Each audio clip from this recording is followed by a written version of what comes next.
Hi, good evening. It's Noreen here with the Healthy, Peaceful podcast. Tonight I'm going to be doing a reading from the book titled Mindfulness in Action.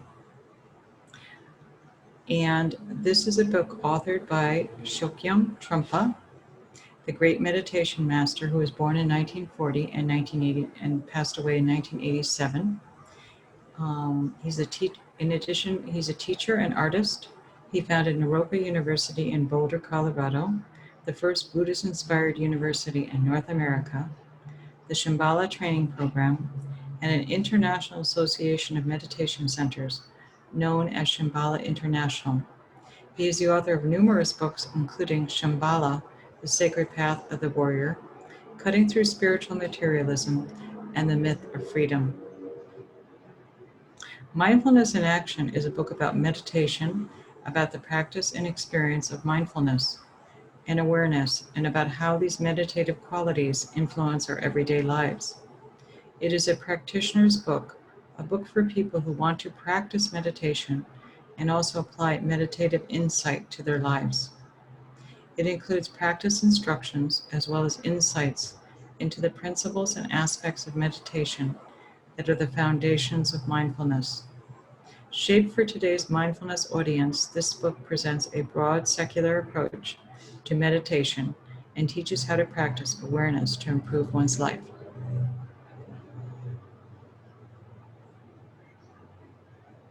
The subtitle of the book is Making Friends with Yourself Through Meditation and Everyday Awareness by Chogyam Trungpa. Compiled, arranged, and edited by Carolyn Rose Gimian. Published by Shambhala of Boston and London in 2015.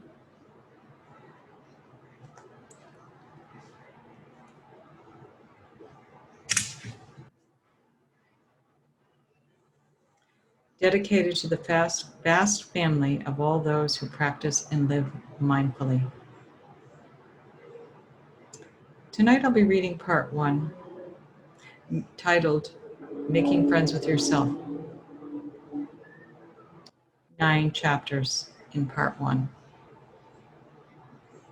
But first, editor's preface. Just when we think that life couldn't get any more disconnected or accelerated, another technology or another shift in our worldview propels us even faster into the future. We often feel that we can't keep up and we can't slow down. But we know that we must find a way to connect. Paradoxically, we are constantly connected through our devices and our social media. Yet with all this interaction, many people report feeling more lonely and alienated, lacking a sense of community. So we need other ways to connect with ourselves and with the world. We need connections that will ground us. Many people have discovered that mindfulness offers them a down-to-earth yet immediate way to connect with themselves. It is simple acceptance, described here as making friends with yourself. It is as well a means to unlock creativity and compassion.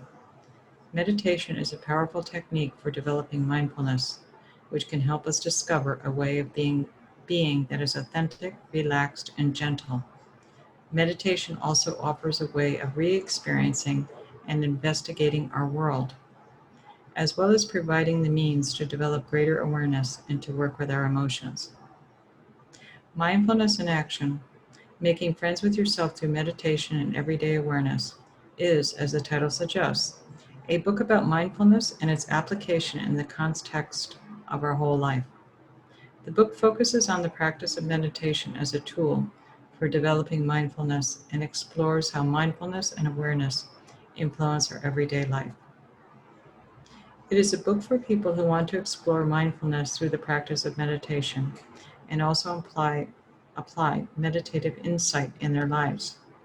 It includes instructions for the practice of meditation as well as an in-depth look into the principles of mindfulness. Tens of thousands of us in the Western world now practice various forms of meditation and mindfulness regularly, as well as other contemplative mind-body disciplines. Mindfulness techniques are being effectively used in schools, hospitals, the military, and many workplaces. This book is not about the specific application of mindfulness to any one profession, problem, or sector of society. Rather, it's about the fundamental experience of mindfulness and awareness, which can be applied in many settings. The technique of meditation that is offered here is unique, but closely related to other approaches to mindfulness meditation. It is a form of meditation that stresses openness and engagement with our world. This technique for mindfulness meditation is compatible with other approaches in that it emphasizes a sense of presence, simplicity, and the development of peace. It is also about developing insight and clear seeing in one's practice in daily life. The author invites people to try this approach, but the insights offered in this book apply to whatever approach to mindfulness meditation you employ. Part 1 of the book introduces the practice of meditation in some detail, connecting it with a sense of heart and with experiences of gentleness, clarity, a positive experience of aloneness, and the discovery of compassion. In Part 2, the author offers us further perspectives on the foundations of mindfulness, which are presented here as strategies for deepening and enlivening our practice of meditation, as well as for linking practice with everyday experience. In Part 3, there are additional meditation instructions that address working with the emotions, as well as a discussion of walking meditation and working with our awareness in group retreat situations. There is also an exploration of how meditation makes us less self-centered, enabling us to be more open and available to our world. The final chapters of the book focus on working with the emotions in practice in everyday life, as well as touching on the intriguing possibility of a mindful society. The author, Chogyam Trungpa, was a meditation teacher originally from Tibet, who in the 1960s, 70s, and 80s taught extensively in English in Great Britain, the United States, and Canada, at a time when this was rare for Asian teachers. He introduced tens of thousands of people to meditation. I undertook the compilation and editing of the material for this book out of an inspiration that he shared with these thousands of others and with me, that mindfulness and meditation are the means to make friends with ourselves in a fundamental and transformative way, and they can lead to mindfulness and action throughout our entire life. They can deepen our understanding of ourselves, increase our ability to work with the challenges in our lives, and enable us to be kind to others. Chogyam Trungpa taught in a profoundly heartfelt fashion that still resonates in our situation today. He allows us to see that meditation is a potent and inspiring discipline, yet that it is also simple, effective, and ordinary. He shows us that mindfulness and meditation are worthwhile disciplines and that they work. The practice of meditation works with us and on us, making us more available to ourselves and to others. The practice is demanding, it can be challenging, it shows us the truth of who we are, but that is all part of the beauty of human life. There are hundreds of books today on mindfulness and meditation. The early seeds that were planted by Chogyam Trungpa and other pioneers are truly flourishing in this era. Mindfulness in action, making friends with yourself through meditation and everyday awareness, joins these volumes as an impassioned offering to help us find a genuine and joyful path through the speed, the heartbreak, and the confusion of life. I hope that readers will find something special in these pages, and that this book will prove both helpful and inspirational. I know that the author would wish that his presentation of a full and complete approach to mindfulness will help and inspire people now as much as ever. Carolyn Rose Gimian, November 2013.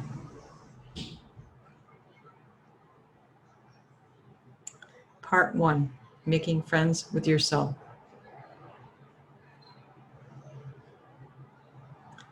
Meditation, an intimate relationship with ourselves, Chapter 1.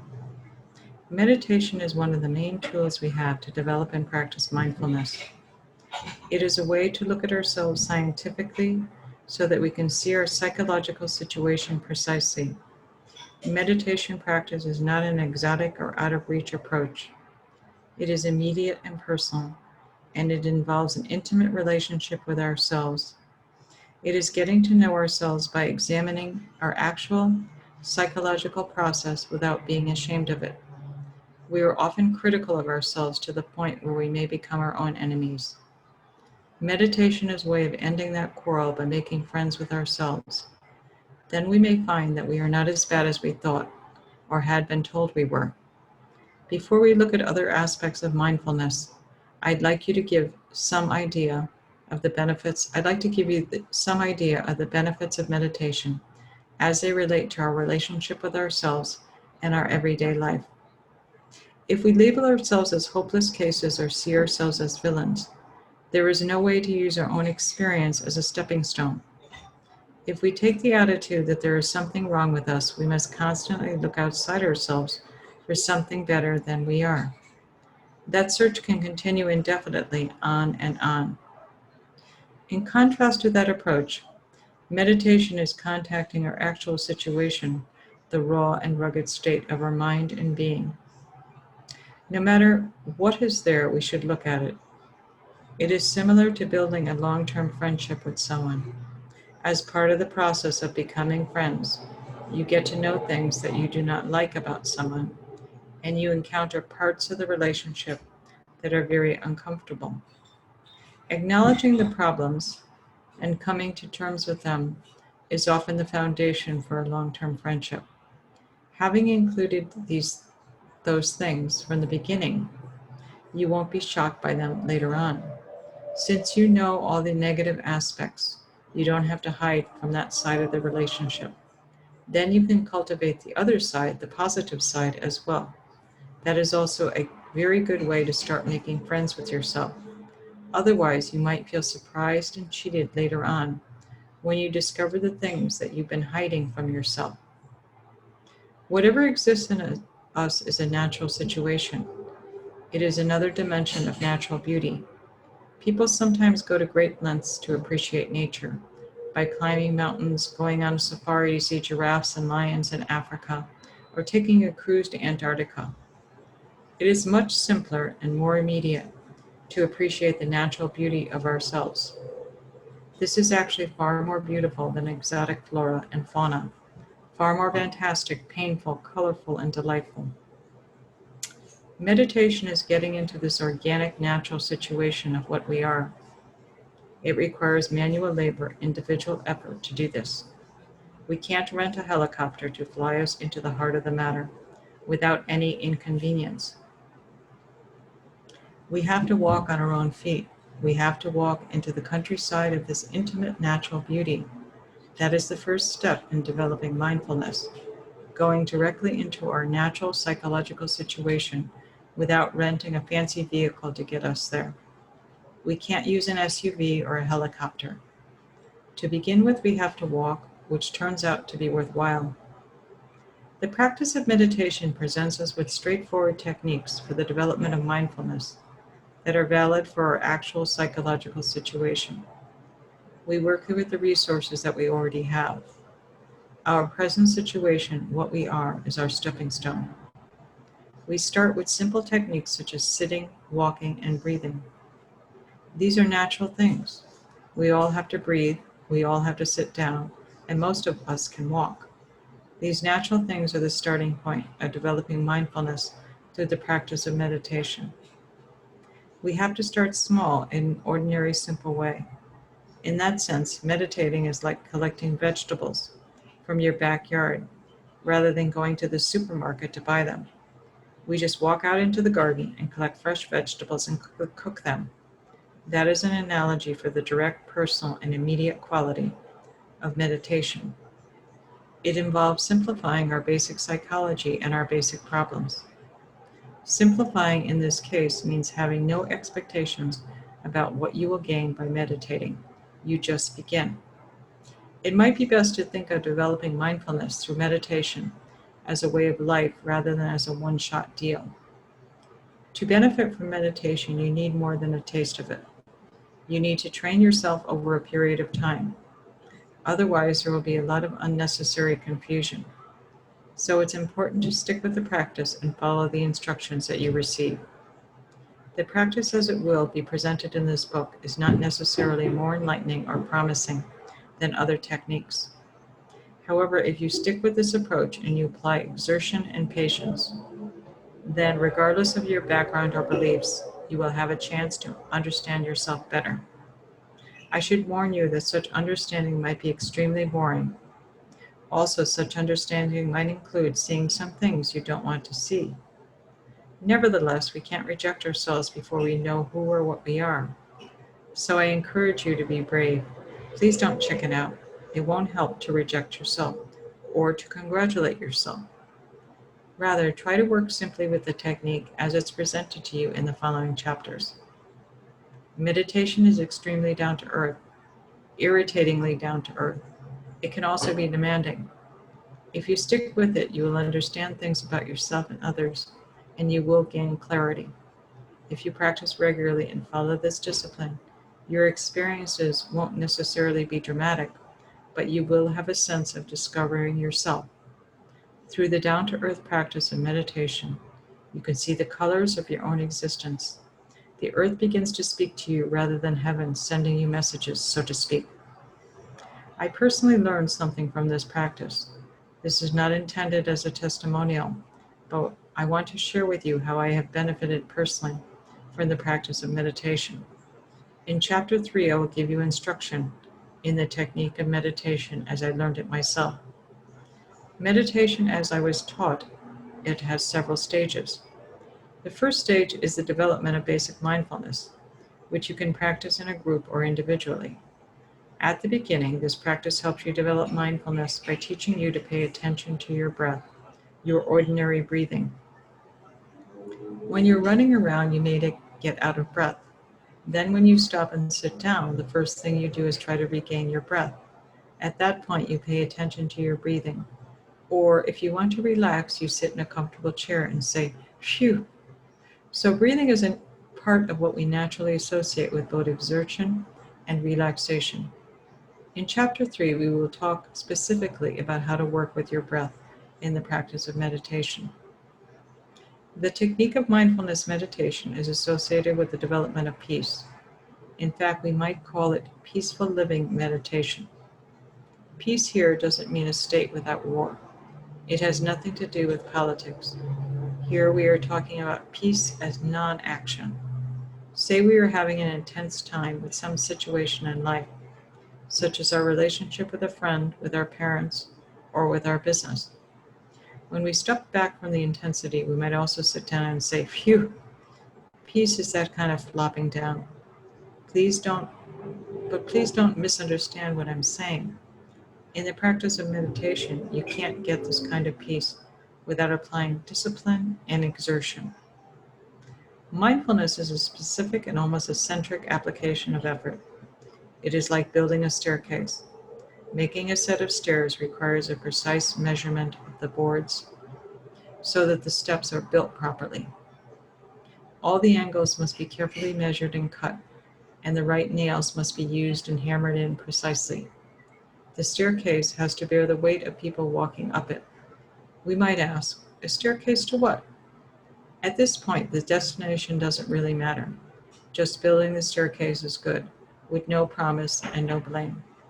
Let us simplify the situation. Let us build the staircase very simply and directly. That is the essence of mindfulness. Meditation can be a rather demanding process, but it is a very joyful situation because we have the conviction that we are going to help ourselves by relying on our own effort and abilities. In that way, celebration is the heart of the practice of meditation. When you begin to practice meditation, you may find yourself asking a lot of questions. You may ask yourself, is this going to work? Am I doing the technique correctly? Am I making mistakes? As we continue to practice, we relax and we go along with it more fully. Many of these concerns start to seem less relevant. The practice speaks for itself. As time goes on, however, we may discover a whole new level of questioning. We may find ourselves creating elaborate intellectual, psychological, emotional, or sociological preoccupations for ourselves while we meditate. We find ourselves looking, questioning, lying back, analyzing, and trying to make sure. We will look at many of these responses and how they can be worked with. However, you may also be encouraged to suspend those questions, especially when you are first learning the practice of meditation. When you suspend such concerns, your practice can be a simple statement that is direct and deliberate. The basic point of mindfulness is this deliberateness. You are actually doing something. You are getting into the process without needing to make sure that what you're doing is okay. We can discuss the philosophical and metaphysical aspects later on. For now, let us simply begin to make friends with ourselves. Chapter 2: Discovering our capacity to love. Before presenting the details of the technique of meditation practice and explaining how it leads to mindfulness, before we even begin to meditate, I'd like to look at our mentality. We often approach life as though we were defending ourselves from an attack. Many of us, when we were growing up, were frequently reprimanded in ways that made us feel bad about ourselves. Whether the criticism came from our parents, a teacher at school, or someone else, it tended to reinforce a feeling that there was something wrong with us. Criticism often produced a feeling of isolation, a feeling of you and me, separated by a great divide. We learned many defense mechanisms at an early age, thinking that a good defense would be the best protection from further reproach. We have continued this approach as adults, whether it's a confrontation with a stranger on the street or an argument with our partner in the bedroom. We believe that we need good excuses to explain ourselves and good logic to defend ourselves. We behave almost as though we were professional negotiators, our own little lawyers. In Western psychology, some approaches stress the importance of reinforcing ego to enhance self-esteem. We may misinterpret this to mean that we should promote ourselves at the expense of others. A person may become very self-centered with this attitude. It is like you are saying to the world, "Don't you know who I am? I am what I am. If I'm attacked for that, that's too bad. I'm on the side of the right." You feel justified in what you're doing, as if you had God on your side, or at least law and order on your side. When we're first learning these techniques for self-defense, our logic may be somewhat feeble, but eventually we become powerful and convincing negotiators for ourselves. The whole process is based on one upmanship. This sort of self-justification may be quite successful, but it is very aggressive. We learn to apply this approach throughout much of our lives. We try to gain the upper hand with everyone, from university registrars to our boss at work. When we join an organization that collects dues, we might try to negotiate our way out of paying them. Maybe a few things are not negotiable, such as the price of a movie ticket, but if we don't like the movie, we'll try to get our money back. We try to negotiate everything in life to get the best deal for ourselves. It can become the basis for even our most intimate relationships, raising our children and dealing with our spouses, relatives, and friends. Much of this goes back to our education and upbringing. We're still afraid that we'll be criticized or we'll fail if we don't assert ourselves. On some level, we worry that we won't be functional if we aren't assertive. We might not be able to brush our teeth or comb our hair properly. We might never leave the house if we don't pump ourselves up. Perhaps we should re-examine these assumptions to see what really works. We need to investigate whether it's beneficial to build ourselves up, especially to do so by putting others down. We need to seriously question what is harmful and what is beneficial. In my own experience, I have found that employing a self-centered approach and being constantly on the defensive are not helpful. Rather than reinforcing our meanness and justifying ourselves constantly, we should base our lives in something more powerful and trustworthy. If we develop real trust in ourselves, constant self-defense is no longer required. That may sound good, but what are we going to trust in ourselves? To begin with, we need to conduct another examination. We need to look within ourselves. When we look, what do we see?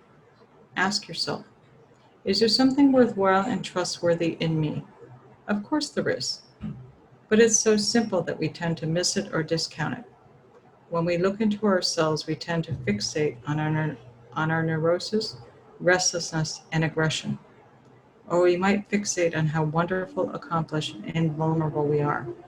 But those feelings are usually superficial, covering up our insecurities. Take a look. There is something else, something more than all that. We are willing to wait, willing to smile, willing to be decent. We shouldn't discount that potential, that powerful seed of gentleness. Even the most vicious animals possess natural affection and gentleness for their young. That element of gentleness exists in every being. We don't have to be embarrassed about it or try to hide it.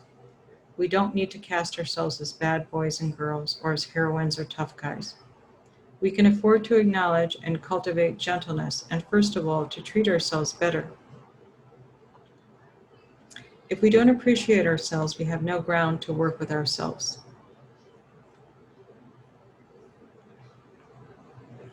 The alternative is extending aggression, arrogance, and resentment to our parents, our teachers, our relatives, our colleagues, our employees, our friends, our lovers. The whole world seems full of thorns that cover the ground around us, and poisonous fumes are everywhere. Aggression is blind. Whenever there's a blind spot produced by your aggression, you don't see anything. Then no appreciation or friendship is possible. When you don't accept yourself, you often feel that you have to lie and scheme in your own self-defense.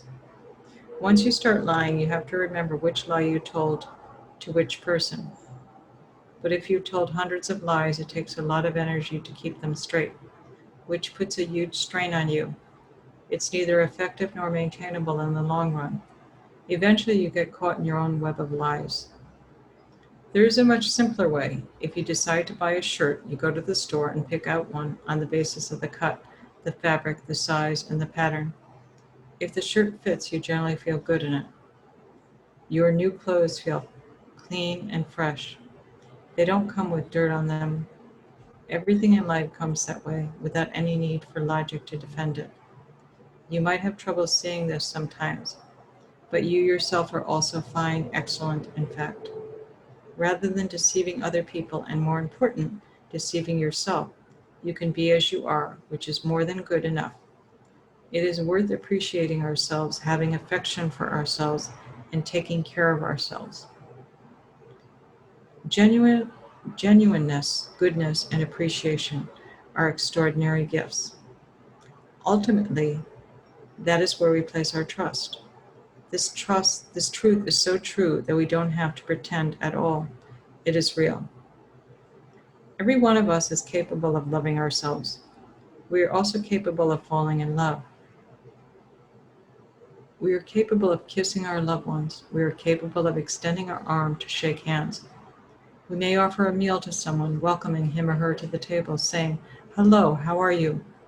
We are capable of these simple things. We've been performing such ordinary acts of kindness for a long time. Generally, we don't make a big deal about this capability, but in some sense we should. We should celebrate or at least acknowledge our capacity for simple acts of generosity and gentleness. They are the real thing, and in the end they are much more powerful and transformative than aggression, egomania, and hatred. When you appreciate yourself, you realize that you don't have to feel wretched or condemned. You don't have to artificially puff yourself up either. You discover your basic dignity, which comes along with gentleness. You have always possessed this, but you may never have recognized it before. You don't have to be an egomaniac to appreciate yourself. In fact, you appreciate yourself more when you are free of the ugliness of that egotism, which is actually based on self-hatred. Look in the mirror, appreciate yourself. You look beautiful in a simple, humble way. When you choose your clothes, when you comb your hair, when you take a shower, you are expressing an element of complete and fundamental goodness, wakefulness, and decency. There is an alternative to feeling condemned. You actually can make friends with yourself. This friendship with yourself is the basis and the goal of the practice of meditation.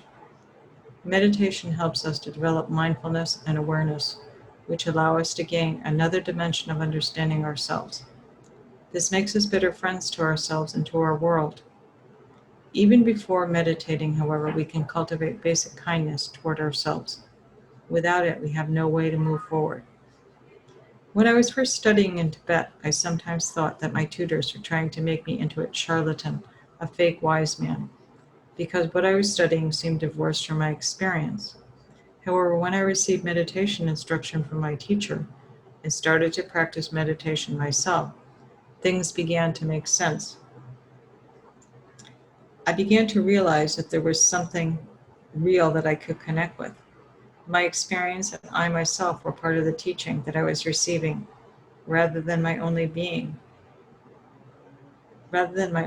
taught something abstract from a book. Here in this volume, I've tried to present an approach that reflects this understanding of the personal nature of meditation practice. I hope that you will have a similar experience in your own practice of meditation. Chapter 3: How to Meditate. If you're going to make bread, you need both flour and water for the dough. The practice of meditation is like the water, while your daily mindfulness and awareness, or your practice of mindfulness and action, is like the flour. To make the dough, you combine the two. In this book, meditation is our starting point. Later on, we will talk more about applying mindfulness in everyday life and about how meditation and the post-meditation situations work together. Attitude. The basis for the practice of meditation is appreciation. Every breath we take is a gift, naturally pure and good. We appreciate every pebble in the riverbed, every apple on the tree. Ordinary activities are in themselves powerful and worth appreciating. From this point of view, there is no such thing as a contaminated or polluted situation. When we begin to view the world in this way, seeing every situation as part of a natural process, we bring this attitude to our practice of meditation. We see meditation as a process of natural evolution rather than seeing it as a highlight or something extraordinary. We might say that the practice of meditation is a process of developing faith. Not faith in something greater or beyond, but having faith in the immediate situation. We have faith and trust in the activity of meditation itself. Our approach is not frivolous at all. We are here to practice meditation, not to indulge ourselves. Taking your seat. With that attitude, you take your seat in meditation in an ordinary but deliberate way. As you approach your seat, you should feel that it's good, trustworthy. You should arrange your chair or your meditation cushion carefully. If the space has already been arranged for you, check to be sure that your chair or cushion is in the right spot and that you have what you need, including extra cushions or things of that nature. Then sit down and experience yourself sitting there. Every time you sit down to practice, it should begin in the same way, with an attitude of appreciation. How you sit down and begin your practice is very telling. Sometimes when you go into a restaurant, you storm through the door. There's a sign that says, "Seat yourself." You can sit wherever you like. You walk to your table with a garish swagger and sit down with a big plop. Hopefully the chair or the booth doesn't collapse under you. You slump in your seat, and as you look at the menu, you blot out the world completely.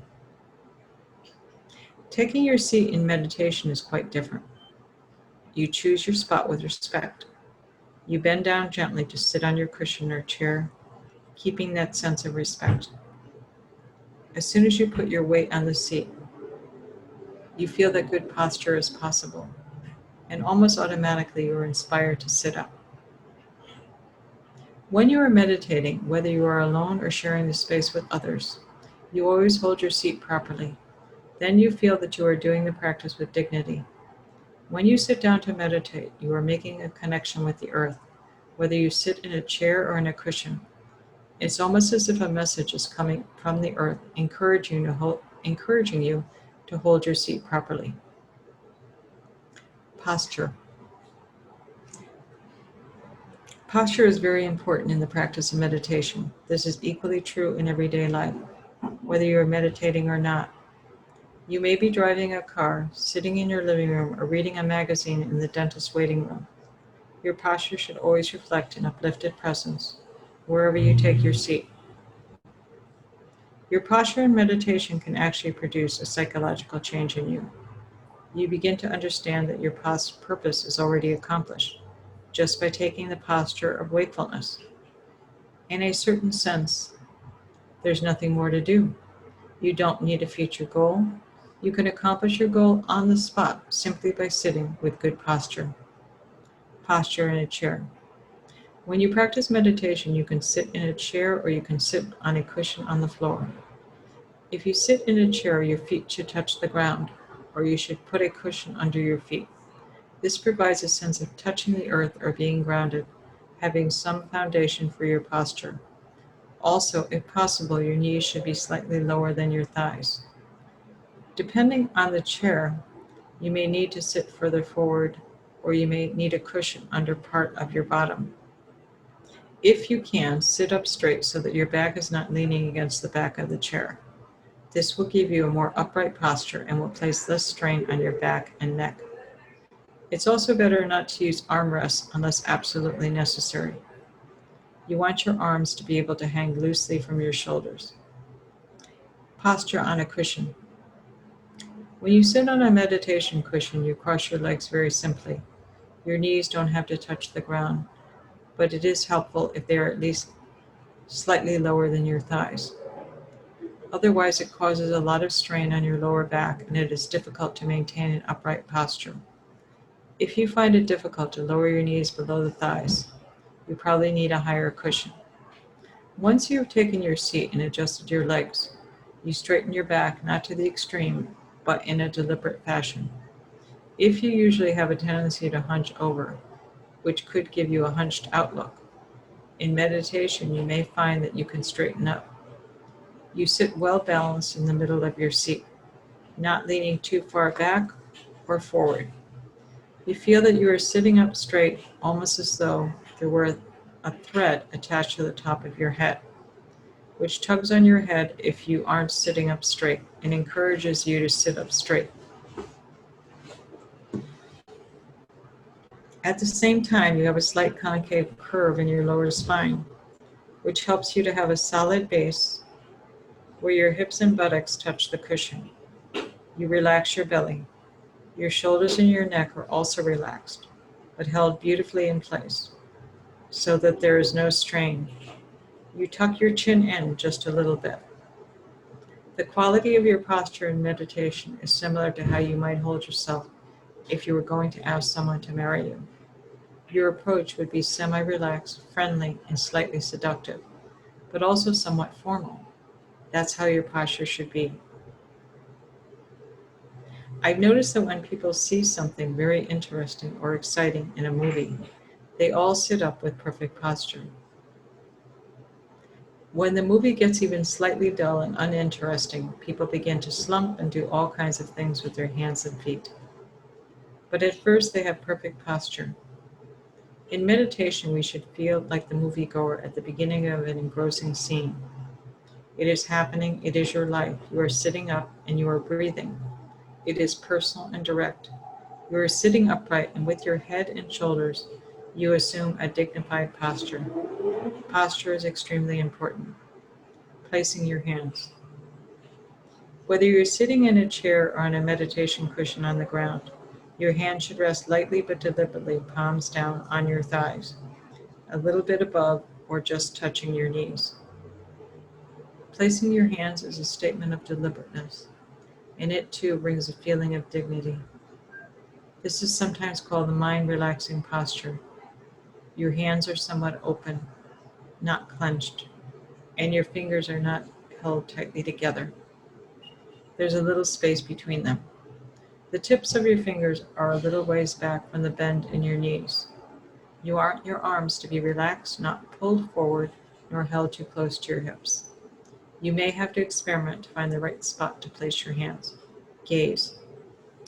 Your eyes are open, but you are looking somewhat down, almost 4 to 6 feet in front of you. A traditional description is that you look ahead as if you were holding a plow yoked to a team of oxen. Your eyes might even be half closed so that they're relaxed, but it is not a spaced out approach. You are just there, looking ahead with an attitude that combines humility and positive pride, if you can imagine that. Sometimes, if you pay too much attention to visual details and colors, you develop tightness in your neck and a headache.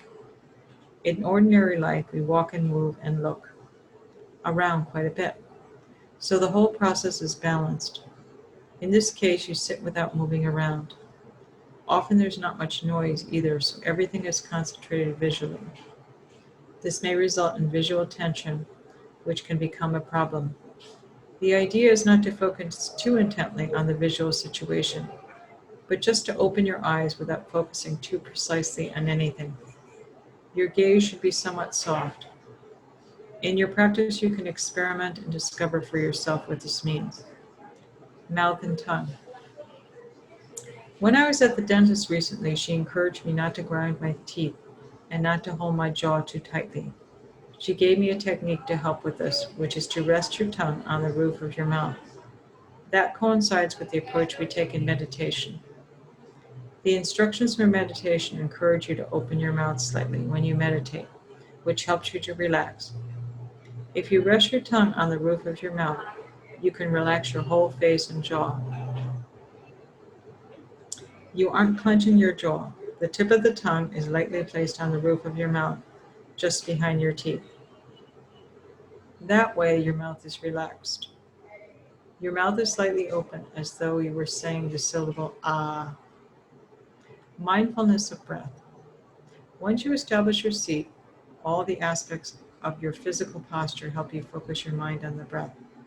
Having a good seat and good posture almost automatically brings mindfulness of the breath.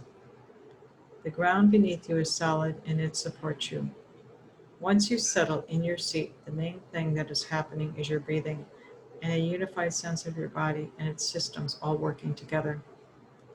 Everything falls into place, into its real place. It feels so good. You find that you fit perfectly into the jigsaw puzzle of the awakened world.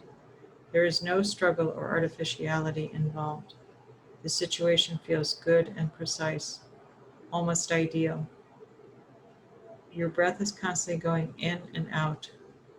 You can feel yourself inhaling and exhaling through your mouth and your nostrils. Just pay attention to your breath, your natural breath. It might be rough or deep if you had to run to get to the meditation hall, or your breathing might be quite shallow. It doesn't really matter. Just feel your existing natural breathing, sit quietly and listen to your breathing. To begin with, just listen to it. In that way, you can settle down for a few minutes. When you feel a little familiar with the breath, without straining too much, put your attention on the out-breath. Go out with the out-breath. Out-breath is an experience of the life force.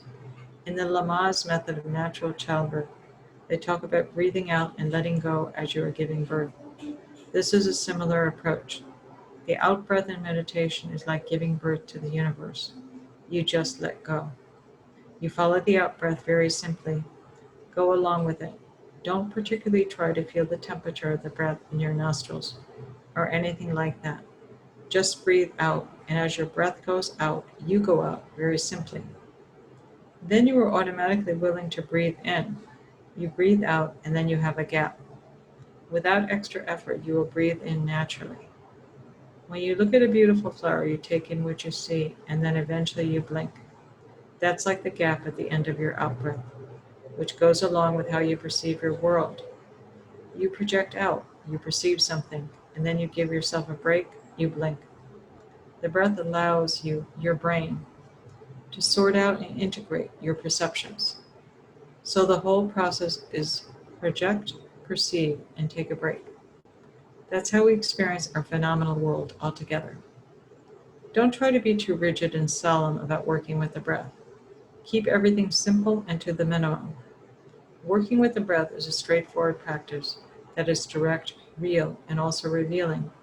You are simply being there.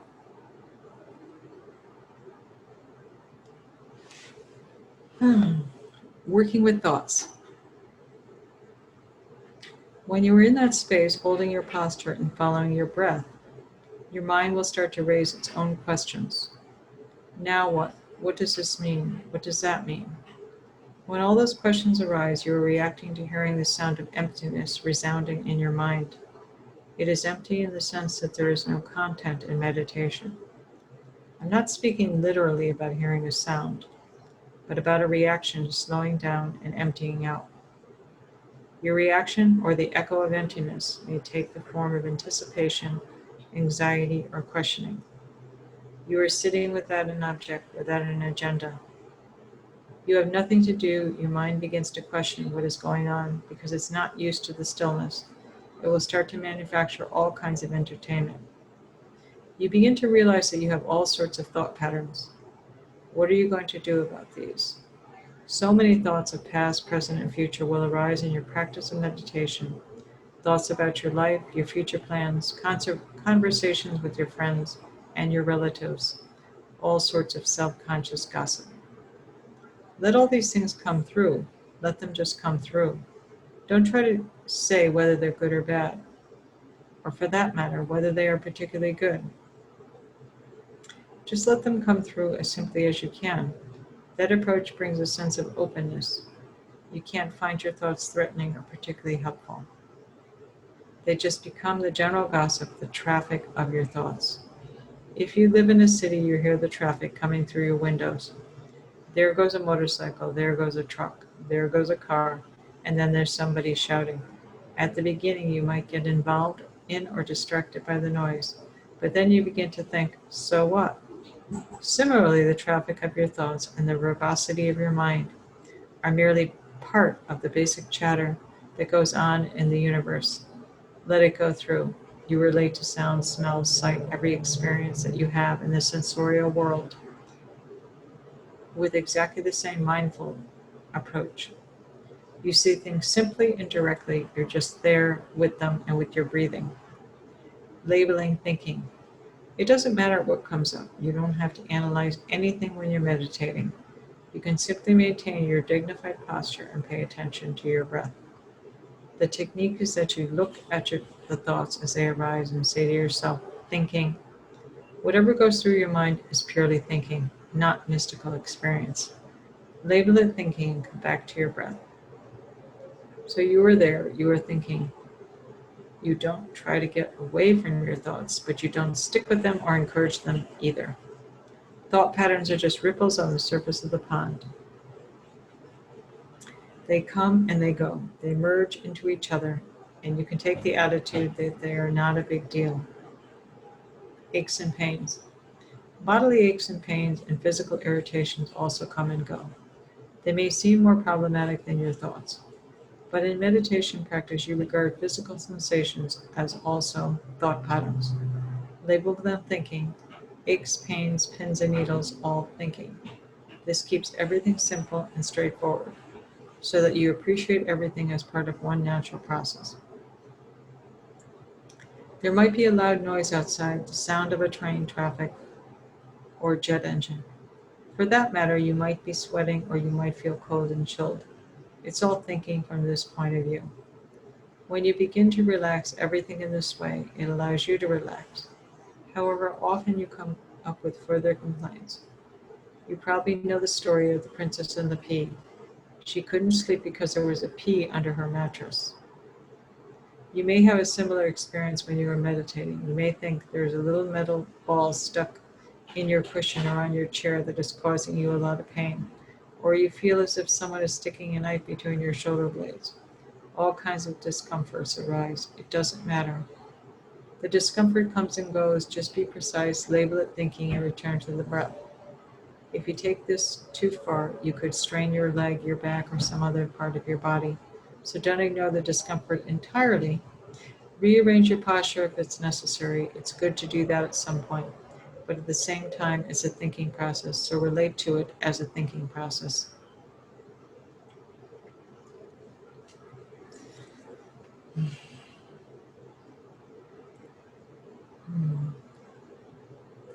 Irritation and exertion. Even though everything is quite simple and straightforward in the practice of meditation, you are still likely to develop irritation. You are getting the best of the best, but still think that there is something better, something more. It can be very, very frustrating. At that point, you need to apply exertion. You have to stick with what you have already. You can't ask for more. There's nothing more to give you in any case, so you have to be content with what you have. Group sitting. Many people will receive their initial instruction to a group and may begin their practice of meditation in a group setting. One very helpful thing about practicing meditation with others is that it shows you that you can actually sit for a longer period of time than you imagined. Sitting with a group encourages you to keep going. You find that you can do the meditation and you can enjoy it even when it's difficult. When you meditate with a group, the length of the session will be determined for you. Many groups schedule daily, weekly sessions for the same period of time, 20 minutes, half hour, 40 minutes, or an hour. I have found that during group retreats of several hours, days, or weeks, it can be helpful to vary the length of the meditation sessions. Not always knowing the length of the sessions can be good training for you. For example, you might know that you will be practicing meditation from 9 until noon at your group retreat, but you don't necessarily know how long each meditation session will be. Sometimes you will sit for only 15 minutes, other times you might meditate for 1 hour. This unpredictability encourages you to sit with fewer expectations, and it will help you find out just what your expectations are. Sitting by yourself, daily practice. If you meditate by yourself, especially when you are trying to establish or maintain a daily meditation practice, it is helpful to have a set time to meditate, usually at the beginning or end of your day. It's also helpful to have a separate space for meditation in your home or workplace if you can. The length of your meditation session may vary from day to day, and the length of time may have a lot to do with family and work obligations. If you can only set aside 10 or 15 minutes a day to start with that. You may find that you can have set aside more time on the weekends or when you have time off from work. Although the amount of time you sit from day to day may vary. Before you start your session each day, it's important to decide how long you're going to sit and keep to that. If you don't give yourself a set goal, you might give up after 5 minutes. So decide before you start how long you're going to sit. If you have a meditation instructor, you can also discuss your daily sitting practice with him or her and come up with a plan to increase an amount you practice each week. Or if you don't have an instructor, you can make up your own plan to start with 15 minutes a day and work up to an hour. See where we are with this. Sorry, got lost there for a moment. Personal retreats. You can also do an in-house retreat by yourself where you set aside part of a day or a longer period of time that you can devote to sitting practice. Before you start your retreat, you can write out a schedule for meditation sessions.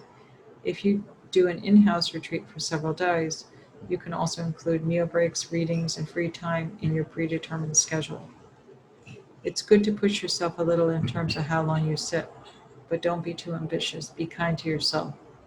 This is usually something you would do only after you've been practicing meditation for some time. There is more information on group meditation practice throughout this book. See especially Chapter 16, Touch and Go.